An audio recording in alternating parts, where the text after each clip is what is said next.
नमस्कार दोस्तों, आज हम लोग चेक बाउंस के केस के बारे में बात करने जा रहे हैं, जिसमें एक हमारे भाई का प्रश्न था कि मुझे काफ़ी दिन हो गए चेक बाउंस का केस लगाए हुए, लेकिन अभी तक उसका कोई निराकरण नहीं हो पा रहा है। तो उनकी और आपकी जानकारी के लिए मैं जो बात बताने जा रहा हूँ पूरा एंड तक सुनना, ताकि आपको लीगली नॉलेज के साथ साथ आपको ये भी पता चल सके कि चेक बाउंस के केस में क्या क्या प्रक्रियाएं रहती हैं। अक्सर जब भी आप बैंक में कोई चेक लगाते हो तो वो चेक बाउंस कर जाता है। ऐसे में आप अपने वकील साहब के माध्यम से सामने वाली पार्टी को जो है डिमांड नोटिस भेजते हो। डिमांड नोटिस के अनुसार वो कार्रवाई नहीं करता है और फिर आप कोर्ट जा कर के उसके खिलाफ में केस लगा देते हो। केस लगने के बाद में 3 प्रक्रियाओं से होकर के आप गुजरते हो और सामने वाली पार्टी का गिरफ्तारी वारंट जारी करवाते हो। एक्चुअल में जब उसके खिलाफ में नोटिस या जमानती वारंट या गिरफ्तारी वारंट जारी होता है तो वो बार बार लेने से बचता है, वो गिरफ्तारी और जमानती वारंट तामील होने से बचता है। तो ऐसे में आपको उस केस में समय लग सकता है। आप जानते ही हो कि जब पुलिस दरवाजे पर आती है तो लोगों के हाथ में कई हथकंडे हैं कि पुलिस को वापस कैसे भेजा जाए। ऐसे ही कुछ हथकंडे का उपयोग करके सामने वाली पार्टी बार बार पुलिस को अपने दरवाजे से हटाती है और जानबूझ करके जमानती या गिरफ्तारी वारंट तामील नहीं होने देती है।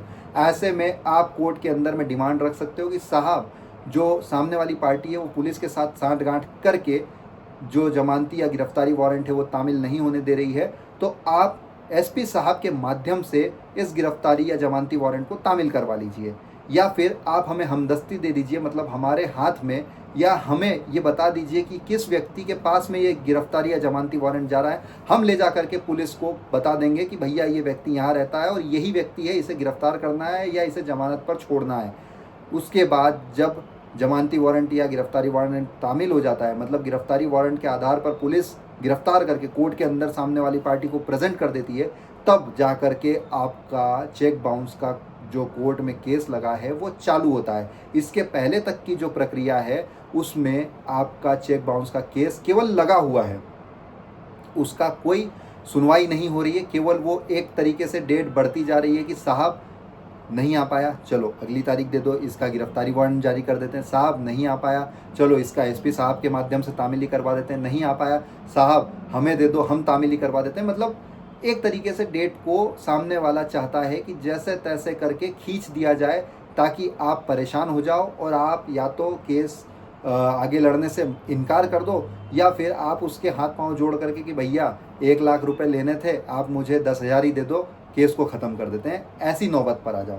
लेकिन आपको डरना या घबराने की ज़रूरत नहीं है, क्योंकि जिस दिन से आपका चेक बाउंस हुआ है उस दिन से लगा करके जिस दिन निर्णय होगा उस दिन तक का ब्याज भी आपको कोर्ट दिलवाएगी और सामने वाले को जेल भी पहुंचाएगी। तो डरने और घबराने की ज़रूरत नहीं है। प्रक्रिया थोड़ी सी लंबी हो सकती है तब तक जब तक सामने वाला गिरफ्तार होकर के कोर्ट के सामने प्रेजेंट नहीं हो जाए, या फिर वो सूचना के आधार पर ही कोर्ट के सामने प्रेजेंट नहीं हो जाए। जैसे ही वो एक बार कोर्ट के सामने आ जाता है उसके बाद आपका काम लगभग 99% तक आसान हो जाता है। लेकिन जब तक वो कोर्ट के सामने नहीं आ रहा है तब तक आपका काम आसान नहीं है। आपको कोर्ट में जो केस फाइट करने वाली बात कर रहे हैं वही एक्चुअल में आपका कोर्ट केस है और वही आप फाइट कर रहे हो। वो क्योंकि वो जैसे ही वो सामने आएगा आपका कोर्ट का जो केस है वो आसान हो जाएगा।